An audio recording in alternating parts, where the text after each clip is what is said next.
Hello friends, welcome to mom kid junction. तो आज मैं आपके साथ शेयर करने वाली हूँ अगेन एक हिंदी की worksheet.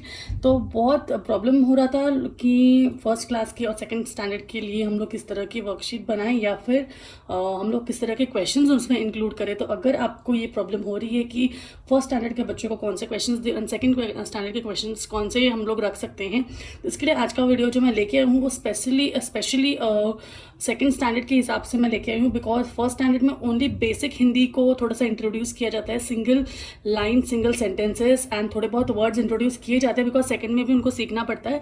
But still according to ये है कि ये फर्स्ट एंड सेकंड दोनों के हिसाब से, बट वर्ड्स थोड़े बहुत इधर उधर हो सकते हैं। अगर हम लोग को ईजी वर्ड्स अगर हमें पता है, हमारे बुक्स में हैं, तो हम लोग ईजी वर्ड्स इन्हीं क्वेश्चन में डाल सकते हैं। एंड अगर आपके पास क्लास 2 की टेक्स्ट बुक है तो उसके हिसाब से क्लास 2 के टेक्स्ट बुक के वर्ड्स आप इसमें डाल सकते हैं। तो मैंने एक पैटर्न ऑफ क्वेश्चन यहाँ पे दे दिया है कि आप किस तरह के पैटर्न्स इसमें इन्वॉल्व कर सकते हैं।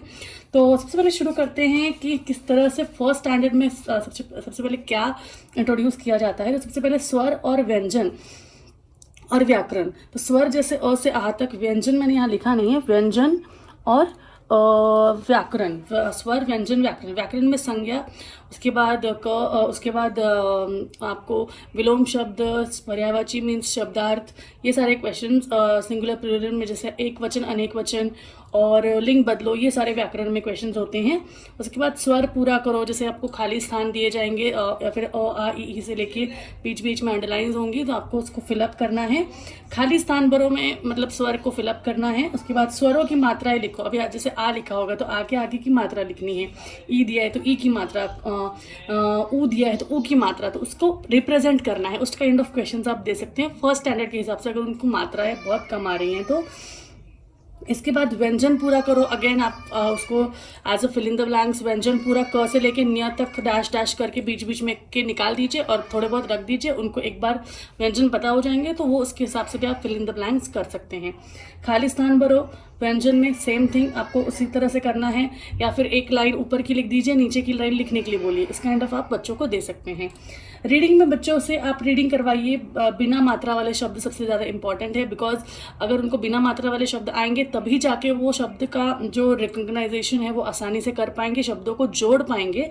एंड बाद में जब उनको मात्राएं सिखाई जाएंगी तब वो उसको विद मात्रा पढ़ना सीख जाएंगे। उसके बाद उसके बाद आता है बिना मात्रा वाले शब्द वाले के बाद आता है आ की मात्रा की शब्द। जैसे आ, तो उसमें हम लोग को तोड़ तोड़ के बच्चों को सिखाना होता है। तो मात्रा, स्पेशली मात्राएं कैसे सिखाए बच्चों को, इसके लिए मैं आपको एक नया वीडियो, एक डिफरेंट वीडियो लेके आऊँगी ज़रूर ही, तो वो आप इसमें देख सकते हैं। जैसे अ प्लस आ प्लस न प्लस आ प्लस रो, तो इस काइंड ऑफ आप बच्चों को अ ना रो तो टुकड़े टुकड़े में बच्चों को सिखाएंगे तो बच्चा आसानी से सीख जाता है। जैसे छ और उसकी मात्रा, त और उसकी मात्रा, तो छ प्लस आ छा, तो प्लस आ ता, तो छा ता। इस टाइप ऑफ बच्चों को आपको मात्राएं सिखानी होती है। उसका एक स्पेशल वीडियो आ जाएगा, नो इश्यूज। मैं आपके लिए बहुत ही जल्दी वो वीडियो लेके आ जाऊंगी। 2-3 एग्जाम्पल्स इधर भी लिख दिए हैं। उसके बाद कोई शब्दों में आपको मात्राएं नहीं लिखनी है, तो आपको आ की मात्रा लगाओ करके ऐसे शब्द देने हैं। जैसे त ब ल, तब त ब ल तो कोई शब्द बनेगा नहीं, तो त ब ला, तो तबला तबला करके बनेगा। तो स र ल, तो स र ल है तो स र ला, तो आ की मात्रा लगाना है। तो कभी कभी आप इस टाइप के क्वेश्चंस भी दे सकते हैं कि उसमें मात्राएं नहीं है एंड आपको मीनिंगफुल वर्ड बनाना है एंड मात्राएं उसमें लगानी है। प्रश्नोत्तर, जो लेसन है, मैंने यहाँ पे प्रश्नोत्तर के 2 ही क्वेश्चंस लिखे हैं। जैसे स्कूल की जो टेक्स्ट बुक होती है, टेक्स्ट बुक के हिसाब से कुछ लेसन्स भी होते हैं।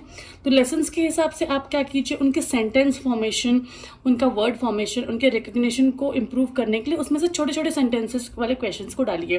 जैसे यहाँ पे सरला क्या लाई, तो वो तबला लाई। तो आपको 1 वर्ड आंसर्स काइंड ऑफ बच्चों को लिखवाना है, बिकॉज इससे क्या होगा, उनकी word recognition and word writing में बहुत ईजी हो जाएगा। उसके बाद चलते हैं नेक्स्ट क्वेश्चन की तरफ। नेक्स्ट में है शब्दों के अर्थ लिखो। तो जो शब्दों के अर्थ, जो भी जनरली जो बुक होती है, हिंदी की बुक होती है, उसमें लेसन खत्म होने के बाद बहुत सारे शब्दार्थ दिए जाते हैं। तो वो शब्दार्थ आप उनको शब्दों के अर्थ लिखो में दे सकते हैं। उसके बाद सही या गलत, उसमें होता है सही या गलत होता है, मैच द फॉलोइंग होती है, बहुत सारे क्वेश्चंस होते हैं हिंदी की बुक में। अगर मेरे पास होगा दिखाने के लिए तो मैं आपको दिखा सकती हूँ। एक मेरे पास टेक्स्ट बुक है जिसको मैं आपको दिखा सकती हूँ। जैसे आप देख सकते हैं, ये मेरे पास एक टेक्स्ट बुक है, ये है क्लास 3 की है एक्चुअली ये। तो अगर मेरे पास सेकंड की होती है देख सकते हैं, जैसे यहाँ पे ये लेसन ख़त्म हो चुका है। तो यहाँ पे एक शिक्षा दी है, उसके बाद शब्दार्थ दिए हुए हैं, सही उच्चारण कीजिए, वाक्यों में टिक या गलत का निशान लगाइए, शुद्ध वाक्यों पे निशान लगाइए, नीचे दिए गए शब्दों के अर्थ से मिलान कीजिए। इस काइंड ऑफ क्वेश्चन। अब थर्ड के हिसाब से बहुत ज़्यादा बड़े क्वेश्चन हैं। सेकंड के हिसाब से आपको छोटे क्वेश्चंस बनाने हैं, बहुत ही लिमिटेड क्वेश्चंस बनाने हैं। फर्स्ट के हिसाब से भी आपको बहुत ही लिमिटेड क्वेश्चंस बनाने हैं, तो उसके अकॉर्डिंगली आप क्वेश्चंस बना सकते हैं। अगर आपको लगता है कि आपके क्वेश्चंस बहुत ज़्यादा बड़े हो रहे हैं तो आप व्याकरण के बुक के हिसाब से भी क्वेश्चंस बना सकते हैं। अब ये मेरे पास सेकंड की व्याकरण की बुक है, इसमें आप इस काइंड ऑफ सर्वनाम को टिक कीजिए, या फिर इस तरह से जो भी है क्वेश्चंस, एक वचन बहुवचन, इस काइंड ऑफ आप बच्चों को सिखा सकते हैं। ये स्पेशली ये इसमें जो सारे जो आप देख रहे हैं विषय सूची, इसके ऊपर एक एक वीडियो आने वाला है। तो अगर आपको व्याकरण में डिटेल वीडियो चाहिए तो आप चैनल पर बने रहे, सब्सक्राइब कीजिए, बेल नोटिफिकेशन पे ऑन कीजिए, जिससे क्या होगा आपको नए वीडियो की अपडेट मिल जाएगी। तो चलिए अपना आगे का देख लेते हैं। तो ये इस काइंड ऑफ सही और गलत कर सकते हैं। उसके बाद निम्न शब्दों को लिपि छाट कर लिखो। लिपि या फिर यहाँ पे अक्षर छाट के लिखो। तो अनानस, तो इसको किस तरह से लिखना है? अनानस, इस तरह से अनानस करके इस तरह से लिखना है। तो बच्चों को मात्राओं को तोड़ तोड़ के लिखना आना चाहिए और मात्राओं को जोड़ जोड़ के भी लिखना आना चाहिए। तो जोड़ के और तोड़ के लिखने से बच्चों को उसको डिस्ट्रीब्यूट करना, लाइक उसका सेग्रीगेट करना और उसके बाद उसको एक साथ करना आ गया तो वो बच्चे रीड अच्छे से कर पाएंगे। उसके बाद जैसे किन्हीं दो शब्दों के पर्यायवाची शब्द लिखो। अब पर्यायवाची शब्द मीन्स शब्द अर्थ, तो ये एक नया वर्ड हो जाता है, बच्चों को पता होना चाहिए। आगे जाके थर्ड फोर्थ फिफ्थ में पर्यायवाची शब्द आते हैं, तो आपको शब्दार्थ करके भी बच्चों को पता होना चाहिए, इसलिए वो एक नया वर्ड इंट्रोड्यूस कराइए। सेकंड स्टैंडर्ड से इंट्रोड्यूस कराना इजी हो जाएगा, आगे जाके बच्चे और इजीली पढ़ पाएंगे। इसके बाद किन्हीं 4 शब्दों के विलोम शब्द लिखो। मैंने यहाँ पे एग्जाम्पल दिए हैं, आप अपने हिसाब से अपने टेक्स्ट बुक के हिसाब से कोई भी ले सकते हैं। तो ये हो गए कुछ किन्हीं 4 शब्दों के लीजिए। इस काइंड ऑफ आप नॉर्मल क्वेश्चंस लेंगे अपने टेक्स्ट बुक से के हिसाब से, बच्चों की व्याकरण के हिसाब से, या फिर जैसे मैंने दिए हैं इस काइंड ऑफ क्वेश्चंस बनाइए। बहुत ही ईजी हो जाता है बच्चों को इस टाइप ऑफ क्वेश्चंस देने से। इससे उनकी वोकैबुलरी भी बढ़ती है, उनकी रिकॉग्निशन पावर भी बढ़ती है, साथ साथ में उनका रीडिंग जो स्किल्स होता है वो भी बढ़ता है, कॉन्वर्सेशन स्किल भी बढ़ते हैं।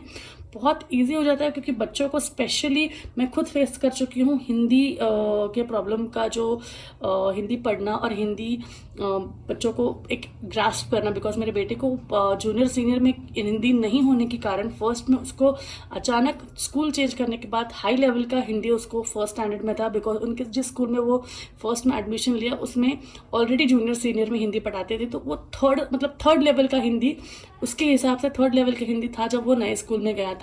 और उसके पहले वाले स्कूल में जूनियर सीनियर में हिंदी नहीं सिखाते थे। तो जब वो फर्स्ट में गया तो उसको डायरेक्ट क्वेश्चन आंसर्स थे, बट उसको अ से अनार और क से कबूतर ये भी नहीं पता था। तो ये सारी चीज़ों को बच्चों को इंट्रोड्यूस कराना एंड पढ़ाना बहुत डिफ़िकल्ट होता है मेरे हिसाब से। बिकॉज मैंने उसको 3 महीने में सारे स्वर, सारे व्यंजन और मात्राएं सिखाई हैं।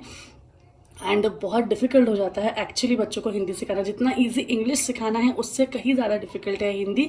तो इसी काइंड ऑफ क्वेश्चंस आप लीजिए। अगर आपको स्टार्टिंग से बच्चों को हिंदी कैसे सिखाना है, अगर बच्चे को कुछ हिंदी नहीं आती है तो उसके लिए भी मैं एक वीडियो लेके आऊँगी। अगर आपको वीडियो चाहिए तो आप नीचे मुझे बोल सकते हैं, कमेंट में बता सकते हैं, मैं ज़रूर आपके लिए वीडियो लेके आऊँगी। तो अच्छा, तो अब आपको सारे पॉइंट्स पता चल गए होंगे। तो आई होप आपको वीडियो अच्छा लगा होगा तो प्लीज़ वीडियो को लाइक कीजिए। आप लोग लाइक नहीं करते हैं, प्लीज़ लाइक कीजिए। एंड सबसे ज़्यादा इंपॉर्टेंट शेयर कीजिए अपने व्हाट्सएप ग्रुप पे जो आपके स्कूल के ग्रुप्स हैं। एंड उससे ज़्यादा भी इम्पॉर्टेंट जो है वो सब्सक्राइब कीजिए, बिकॉज बेल नोटिफिकेशन पे और सब्सक्रिप्शन पे क्लिक करना बहुत ही फ्री है, आपको उसके लिए कोई चार्जेस नहीं है। फ्री करेंगे तो आपको हमारे न्यू अपडेट्स, न्यू वीडियोस के अपडेट्स मिलते रहेंगे।